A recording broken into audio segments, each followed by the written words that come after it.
everyone, welcome to Cancer Healing Journey Talks. Myself Sonali Modi from Community Outreach Team of ZenOnco.io and Love Heals Cancer. Cancer Healing Journey Talks help cancer survivors and caregivers to share their story with vast number of caregivers and survivors who have traveled or been traveling to this journey. It also motivates and inspires them for their faster recovery. So firstly, I would like to introduce you to today's speaker, Ms. Indira Kaur Ahluwalia. She is a cancer survivor and I'm happy that you are here with us today, ma'am, to share your journey. So over to you, ma'am. Please start with your introduction.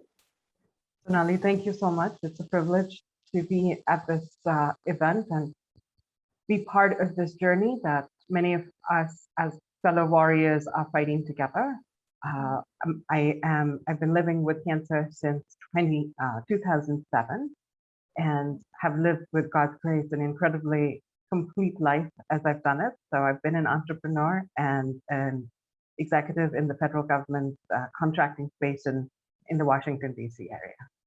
Okay. So what cancer type it was and at what stage it got diagnosed? It was advanced breast cancer with bone metastases.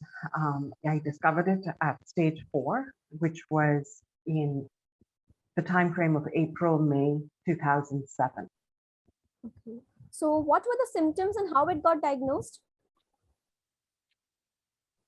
The symptoms weren't typical. I actually started at the end of 2006 with a lot of pain in my hips and in my back. And over the course of maybe October, November, December, I was having a hard time even walking or climbing steps. And the pain was something that was debilitating. It was severe. And I went through the necessary tests and I tried to get an answer and they felt it was a herniated disc. Okay. And they gave me some painkillers and it seemed to mitigate a bit, but it never really went away. And then I discovered about February or March of 2007, a thickening under my right nipple. And it didn't feel normal. And there was no pain initially. And then there was this pain right through the right breast. And again, none of these were typical symptoms of breast cancer. It just felt odd. There wasn't a severe pain. There were no lumps. There was no pus. I didn't feel sick beyond that. The back pain was sort of there, but I was managing it. I was very busy. I was moving forward. So it's when we started testing, and it took a couple of months to get the diagnosis. It seemed that it was advanced breast cancer, which actually had already spread to my bones.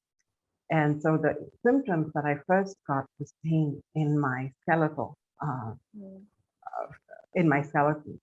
and so it's advanced breast cancer with bone metastases across from here down through my skeleton. Okay, so what was your first reaction when you got to know that you're diagnosed with cancer and how your family took this news? You know, it's never easy. It's never easy. It's always a shock. There's a lot of fear, doubt that comes up. And ultimately, you have to kind of sit with it for a while. But as a patient going through it, you really don't have time for anything because you've got multiple tracks going at the same time. You're in this discovery phase where you're desperate, running from pillar to post, trying to figure out what it is, even while you're questioning yourself to say, am I overreacting? Is this really that bad? Should I pursue it? I have to go to work. I have to tend to the kids. You've got that going, and then you've got your day job and your real life that you're focusing on.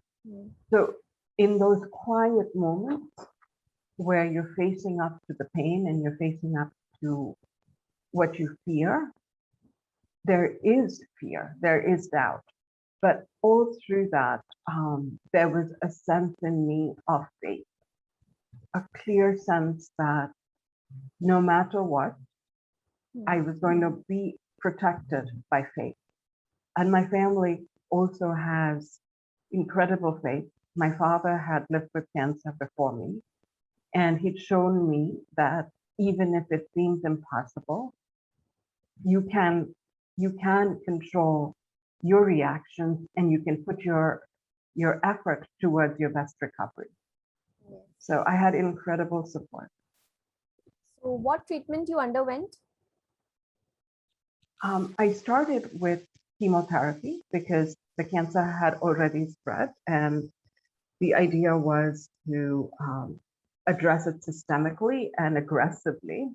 And so I went through, at that time in 2007, four drugs, including Herceptin, which I continue on today. I take an IV drug in my port every 3 weeks. I just had treatment 2 weeks ago. I'm in the mid-cycle. I did not do radiation. I chose to do a mastectomy 2 years later. Okay. So did you try any alternative treatment? You know, at the time, I did not, but what I did do to mitigate the side effects of chemo was acupuncture. Okay. And it was, I don't know how much it influenced the depth of the side effects, but I know it gave me incredible peace. And I was able to sleep better through acupuncture. So I wasn't religious about it. I would go when I could, but I suddenly started with acupuncture and over time have done more with meditation. So how did you manage your emotional well-being? I don't know that you manage it to the point that you can control it. I think you manage it so you can function. You manage it so you're able to be the parent you want to be for your children. My children were 5 and 3 when I was diagnosed. I was running a business. I intended to keep working. I needed the insurance. I needed the paycheck. I also, more than that, felt that it gave me a sense of normalcy. I could continue to be who I was while I was dealing with what could be a deadly cancer. So who was your support system? The primary support, I would say, was spiritual. It was constant and unconditional and always. It's incumbent upon us to call upon our own God, our own faith, and give it trust. And let that place of love carry us without questions, without judgment. Just to give into it gives us peace. Materially, I feel that the doctors stood by me in a way that allowed me to trust their care. It's one thing for doctors to treat you medically. It's another thing for doctors and technicians and nurses to treat you as a human being. And I suspect that I wouldn't tolerate, if I can put it that way, not being treated as a human being instead of being a number or a patient. That I think went a long way in us being able to talk about my symptoms and situation. My family was an incredible support. I had friends, strangers, prayer groups. I mean, I think that if you open yourself up to the world to get support, the world rises to that challenge. So how was the experience with the doctors and other medical staff? You know, I have to say it ran the spectrum. I had doctors who spent an incredible amount of time thinking about my case, calling other doctors, consulting, giving me the time when I sat in front of them to ask the questions that I had prepared. So fundamentally important for you to advocate for the information you need to make the decisions you need to make. I also had doctors who were less understanding, who I think were scared of treating me for cholesterol because they were really concerned about whether there was any value to doing that given the cancer. So there was the doctor who basically said, don't worry about your cholesterol. I don't think that's going to be an issue for you. While I was trying to maintain my general health, you've got to remember I've had the privilege of living for 14 years with this. So I've chosen to live by taking as much as I can of taking responsibility of my overall health as well. So what were the things that helped you and made you happy on this journey? Being alive is a gift. Gratitude is something that I deeply resonate with. Good fortune, understanding the opportunity that I've been given so I can continue to be a mother, be a daughter. Those things really motivated me deeply. Yeah. So, there are times when you feel that it's too much to handle, but you still don't give up. So what do you think that the thing which motivated you the most during those times? I can tell you that the single most important thing that motivated me was being there for my children. I felt that as a parent, God had given me the responsibility of raising them, and I wasn't going to walk away from that. I was going to do everything I could, including putting everything I had in faith that I could continue to raise them and try not to focus on, and the alternative wasn't to us. So it motivated me deeply. I believe deeply in Vaheguru. I believe deeply in Vaheguru being a force that is for good, and that sense of being uplifted and having trust in that, I feel moved the needle significantly for me to have a positive mind, to be motivated to be there for my children, not create the burden of a parent losing a child as well for my parents and family. So did you make any lifestyle changes during or after the treatment? I've tried. I'm a very type A person. I have to have multiple things moving at the same time. I am trying to learn about taking better care of myself, or of eating better, of all the right things one is supposed to do.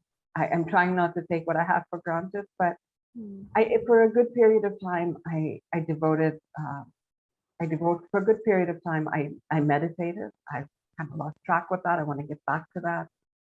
But no, I think that I kept clear that there must be a purpose for why I'm here. So I search for that, and I try to fulfill what comes to me. Yes. So do you think cancer has changed you in a positive way? That's a difficult question, because any experience has the power to change you in a good or bad way. I mean, in either scenario, it's your choice in how you want it to control you. So I feel cancer has made me more vigilant. Cancer has made my responsibilities very clear. Cancer has allowed me to not take gratitude for granted, because I think it's from that place of humility that you can serve and see your place in this vast universe as a speck. But if you're still a speck and still there, no matter the pain, no matter the fear, you have purpose and you have the capacity to do good. Yes. So what life lessons you got from your cancer journey? You know, one of the most fundamental life lessons I think I got was this concept of maintaining your own sense of power, your own dignity, your own desire for what you want to accomplish in life.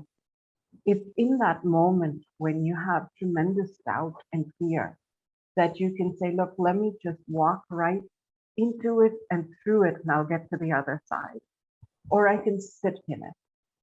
So in that moment where you feel you have no control, when everything is overwhelming you and your body is in pain, allow yourself a breath. And if you allow yourself that breath, I have found, you get to that next moment where your breath comes easy. So I feel deeply that as human beings, we've been granted the right to choose our own path. So have you ever asked yourself this question, why me? And if yes, then how you cope up with this thought? No, I don't actually ask myself that question. I think that it actually, if me, what is it that I'm called to do with it?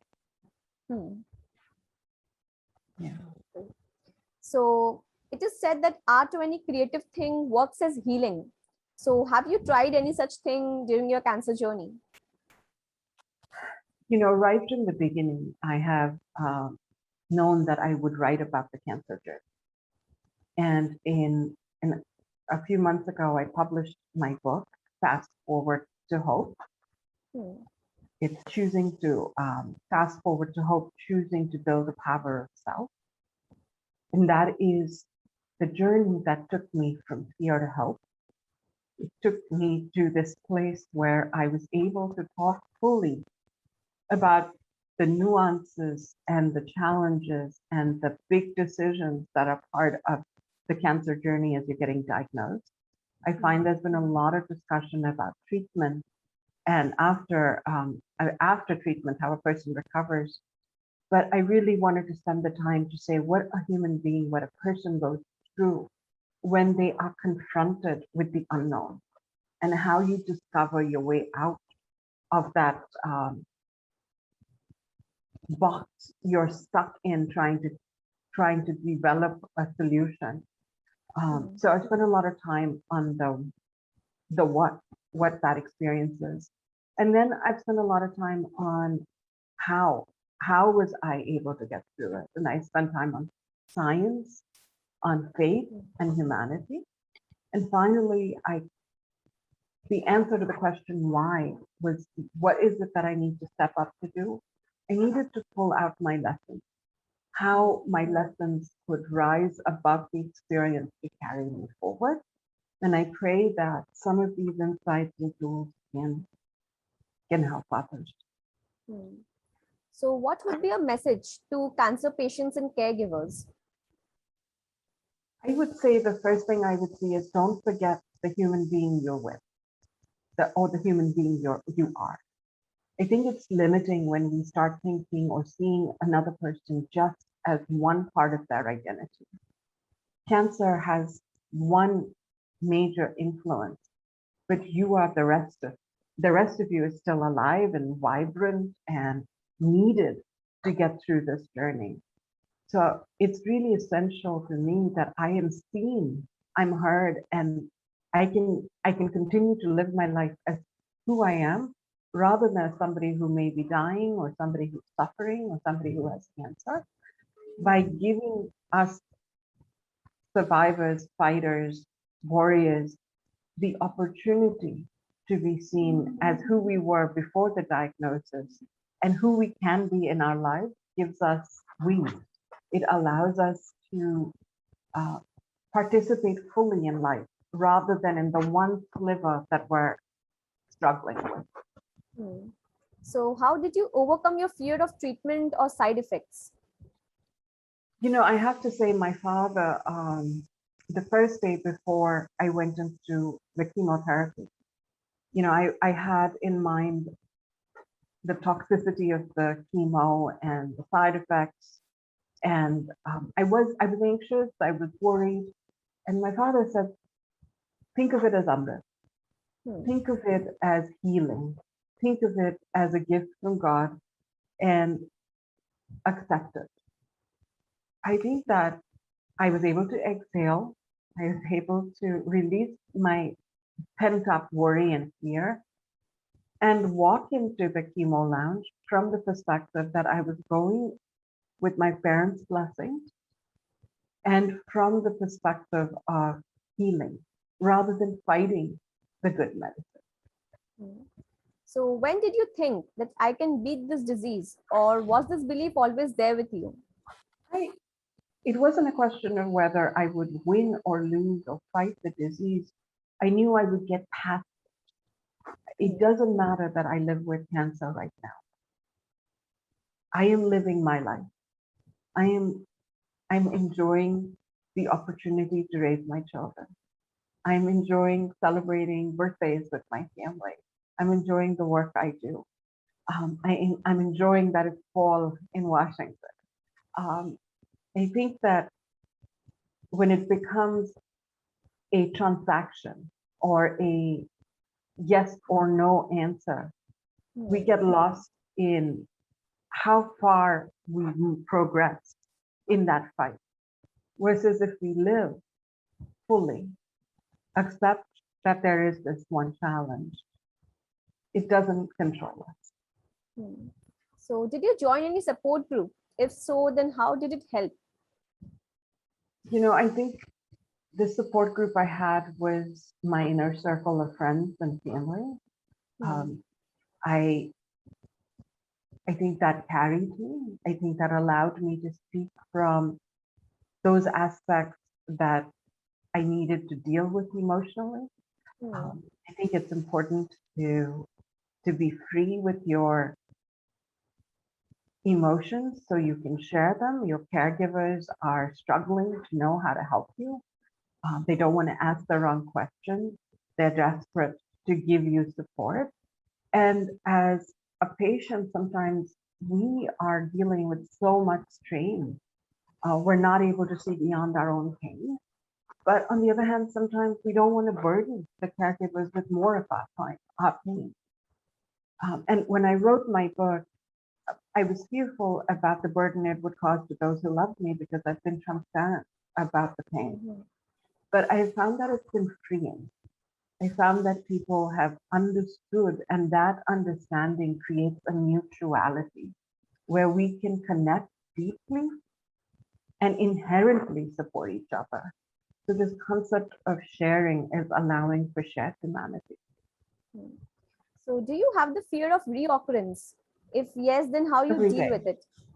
Every day. And I think I deal with it by saying, I'm not going to ignore it.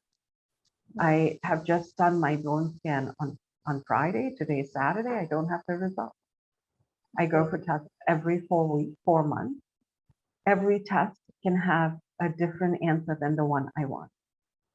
This is where I have to keep faith that if there's work that I need to do in this life, my journey will continue. And I pray so. So what do you think is the other stigmas attached to cancer and the importance of awareness for it? I think that there are stigmas associated with cancer as any other, plus any other disease. I think there's a sense of shame or a desire to hide, which adds incredible burden because not only are you dealing with a medical condition, you're dealing with hiding it. So you can't release it. You can't release it out of your mind. You can't release it out of your body. You can't release it out of your emotion because you're going to keep it so tight and you want it, and it becomes an elephant on your chest over and above the pain in your body. I think that society, everybody in society, I have to say, has some ill that has happened in their body or in their family. I think that judgment is a way for people to cope with their own defenses. And the idea of stigma is disempowering both to the person who's doing the judgment as well as to the person receiving it. And I have been open because I'll tell you that anytime you hear of another human being suffering, in that one moment, you pray or you wish them well. I think the human tendency is for good. I think that society creates judgment to protect its standards or protect its own covers. But if we let our own instinct guide us, then, and if we reach out, even with a look, even with a word, we can get past the judgment that we use to separate ourselves. At zenonco.io, we help cancer patients through their journey, like from diagnosis to forever. So what do you think about our work? I think it's noble. It's incredibly important. Your platform is comprehensive. It allows you to get medical treatment. It allows you to find alternative complementary treatment. It connects you to people. It creates community. it is a labor of love and it is a sacrifice, because it's about giving from people like yourself, Sonali, and your team and your founders are doing work that is heavily emotional. You're carrying people's pain when you have this conversation. And I commend you for giving of yourselves in this way to uplift others. It's an honor to be a part of this. So if you have to sum up your journey in one sentence, then what would that be? I tried. Yeah, it's been, I tried and I am grateful for every experience.